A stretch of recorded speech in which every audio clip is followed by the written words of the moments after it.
Welcome to the first episode of an extrapolation station topic. Solar electricity, electric cars, and the future speed limit of 55 miles an hour. Now, you may say, Buck Rogers 2000, the speed limit is like at least 70 most places. And I agree, it is, right now. But with EVs coming on board, you gotta recognize that the writing is on the wall, okay? I mean, gasoline is gonna be here for a long time, as will diesel, but you know, we're moving away from one source. It's inevitable, folks. Political, geopolitical situations with Russia and Ukraine have made it obvious. So what you see here, this is a long-term project I've been working on. And what it's going to be is my solar array for my charging station, which, as you noticed, or not, my garage is solar powered, and my car will be as well. So that being the first little introduction, let me get a little work done getting some things flipped over so I can continue working on this thing, and we'll talk turkey here in a minute. Thanks. See you in a minute. All right. They're not laid out exactly as is yet, but I have all 10 of them here, and it's soggy. We keep getting these cloud bursts, so I have to wait for a little bit of drying. I got some sit material that I've been having trouble with that one. Got to find a bigger bolt. Anywho, I digress. 55 miles an hour. Yeah, I'm used to it, but you poor young folks, it's going to take a while to get used to. Yeah, let me close her on up. She'll probably recover the watts that the garage door opener and a company light take. See you inside in a minute. All right, I'm back.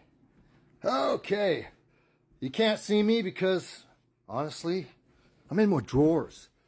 My air conditioning literally is open windows, all right? So give me a break.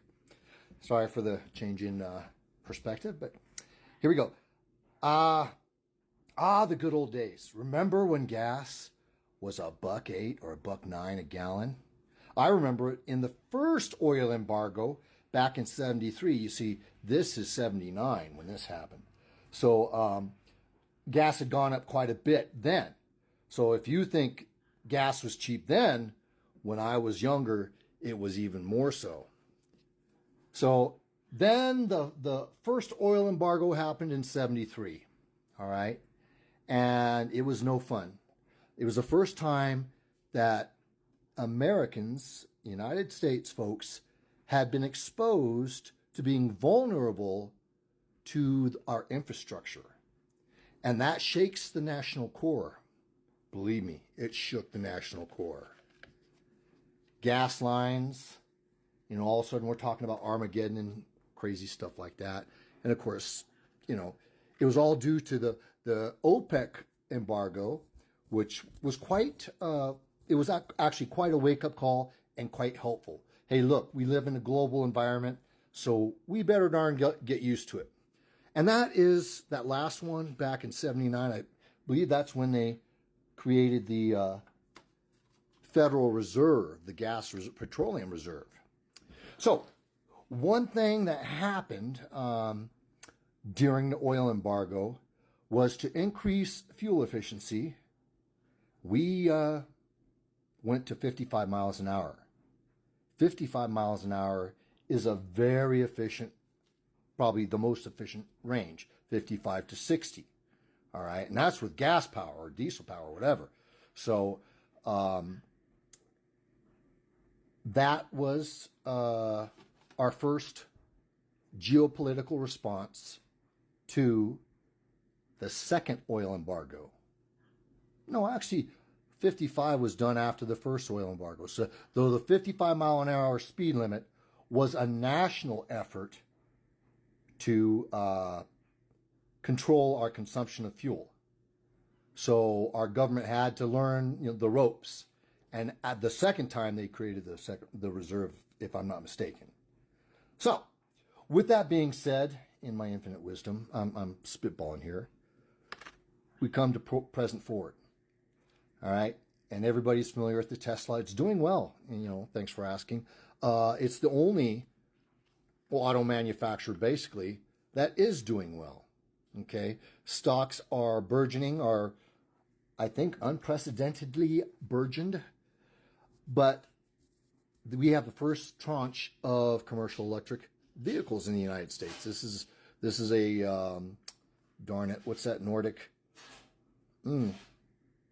I'll come back to it in a minute. But here's the American Mach-E from Ford that qualifies for the $7,500 tax credit because it is manufactured in the United States. And this is the Nissan Ariya that is manufactured in Japan, and probably most likely my eventual purchase, even though it doesn't qualify for the rebate. I just like the overall features, and the money is important, but I think my game plan is the long haul. Speaking of long haul, let's go to the reason, the fundamental reason why we're going to be going back to a 55-mile-an-hour speed limit. Self-driving trucks are going to be coming, and likely self-driving trucks are going to be electric, the fuel cells. And as we get back to the most efficient speed, 55, we've learned our lesson from previous years. I expect the 55-mile-an-hour, actually I would hope that the 55-mile-an-hour speed limit is reinstated by no later than, say, 2028. But this, once again, this is extrapolation station. So my mind's not made up. If you got something interesting or factual to share, please do, because we could all benefit. Anyway, that's all for now. Thanks for watching.